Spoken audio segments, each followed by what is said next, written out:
Growing up in a modest Boston family, I never planned to hide my success. Early on, I learned that perseverance and humility were more important than status. My mother, a nurse who worked back-to-back shifts, was determined to see me through college, and she frequently said that success isn't measured by what you own.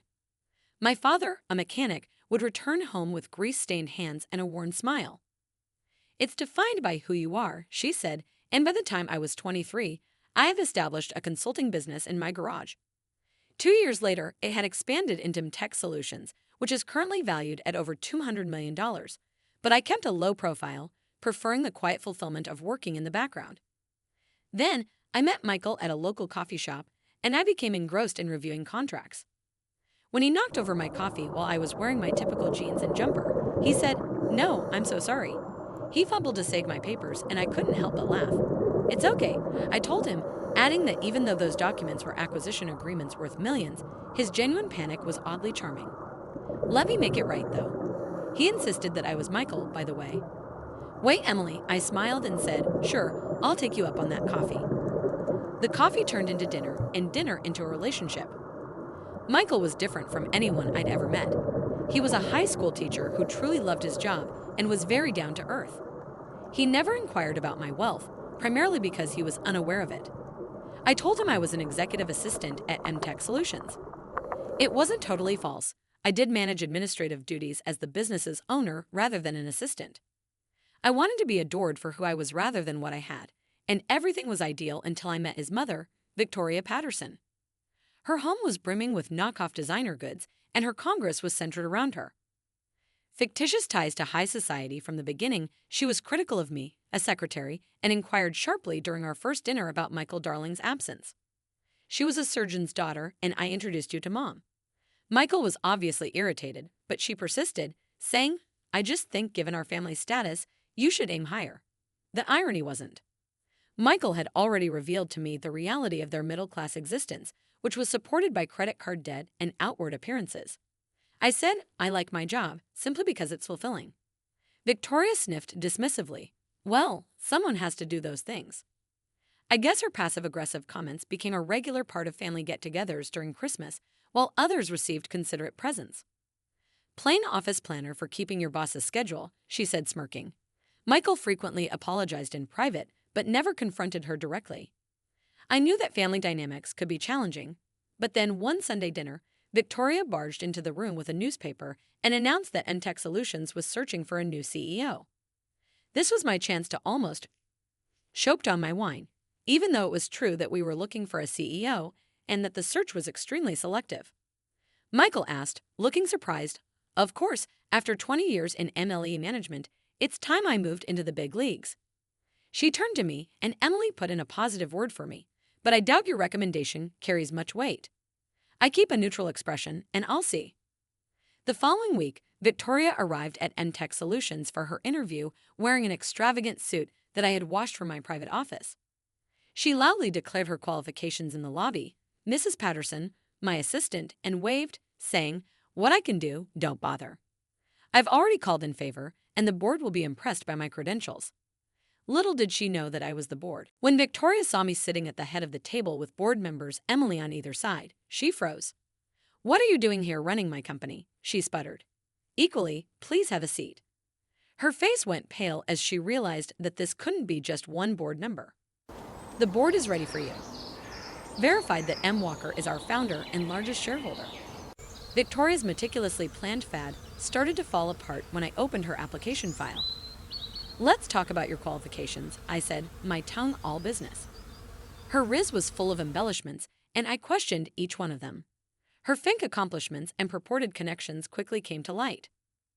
"This isn't revenge, Victoria. It's accountability." She stormed out after I said, "Your application is disqualified due to misrepresentation. You can't do this." "This is personal." "No, it's professional," she cried. "But since you brought up personal matters, yes, I've endured your insults and condescension for months."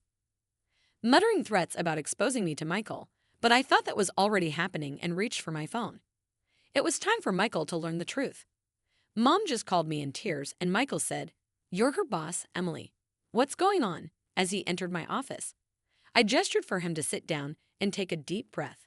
"There's a lot I need to clarify that I wasn't entirely truthful about who I am because I didn't want to make things more difficult between us. But now that it's inevitable, can I show you something? A few minutes later, Michael stood by my office's floor-to-ceiling windows, his gaze sweeping over the stunning cityscape and the nameplate on my desk that read Emily Walker, founder and CEO. He then turned to the wall of. He said, "You're not a secretary," in a measured voice. "I'm not," he said, standing next to him. "I founded MTech when I was 23, the company your mom made fun of me for working at, and I built it from the ground up." His eyes flashed with pain. "Why would you hide something like this? Why lie? I wanted someone to see me." Michael sighing, his face softening, "I understand that, but you allowed my mother to treat you horribly. You could have stopped this months ago." "What would that have accomplished?" I asked, demonstrating her obsession with status. "Not my bank account. Do you know how many people have tried to get close to me because of my money or status? I wanted to experience love for who I am, not for what I own." The office door exploded open before I could react, and Victoria rushed in, driving her husband George behind her.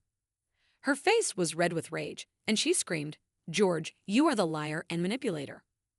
Right, that wealth is what determines someone's worth. I didn't want to play her game. Michael ran a hand through his hair.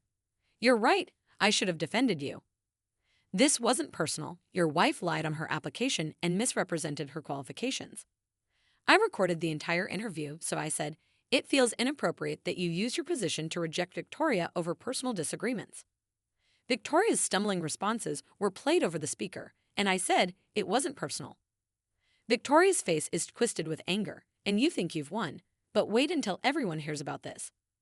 Michael's voice thundered, silencing the room, and the so-called brilliant CEO, who pretended to be a secretary, tricked her way into our family. "Stop, do you hear yourself? You're humiliating all of us, Victoria. This has gone too far. This isn't over." Michael said firmly, "Emily lied about one thing, her job. You've lied about everything else. Our family status, your connections, your accomplishments, it's all been a fad, and I'm done at enabling Victoria." Victoria's mouth dropped open, and George put a hand on her shoulder. "Let's go, Victoria," he murmured. She hissed as he let go. Michael turned to me, his face exhausted but determined. "I'm sorry for everything my family has put you through, but I need to know where we go from here." Before I could respond, my assistant buzzed in Miss Walker. "Sorry to interrupt, but Mrs. Patterson is in the lobby causing a scene." "You'll regret this, both of you," Michael said as the door slammed behind them, leaving the office silent. Michael and I looked at each other and decided to handle it together. He said that I had pressed the intercom button, sent security footage to my laptop, and simply stood by while she disrupted operations. On the screen, we saw Victoria pacing the lobby, preventing employees from ranting about me. Most people ignored her, while some people rolled their eyes, but then she took out her phone, stealing clients.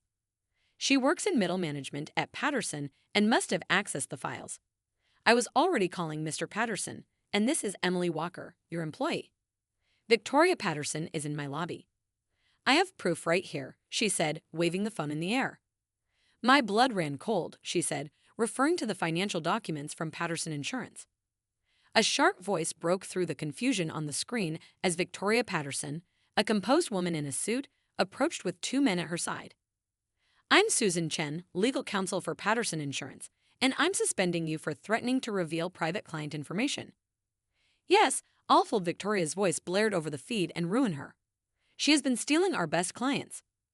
This public outburst only confirmed our suspicions, as Michael watched in stunned silence as his mother was escorted away.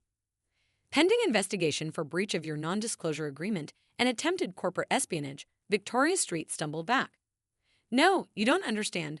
We understand perfectly," Susan said coldly. "Your access to confidential files has been monitored for weeks." Michael turned to me, his brow furrowed, and said, "I didn't know she was capable of this." "It's not your fault," she said gently, "but we need to address this openly with your family, with mine, and with our L."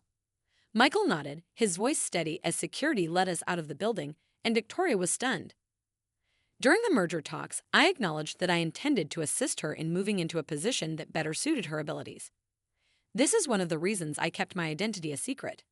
I needed to fully comprehend the situation before making decisions that would affect your family.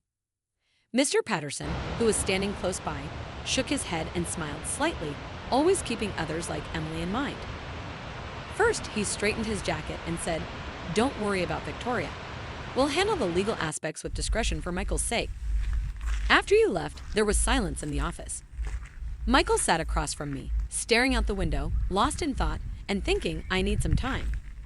He said, "At last, this is a lot." I nodded, trying to keep my voice steady, and it took me as much time as I needed at the door. After he left, I stayed at my desk watching the city lights flicker on as night fell. My phone buzzed with a message from George Michael's father, Victoria's home, devastated. "She knows what she's lost when you're ready." He paused, looking back at me for the record. "I fell in love with Emily the secretary. Knowing that you're Emily the CEO doesn't change that.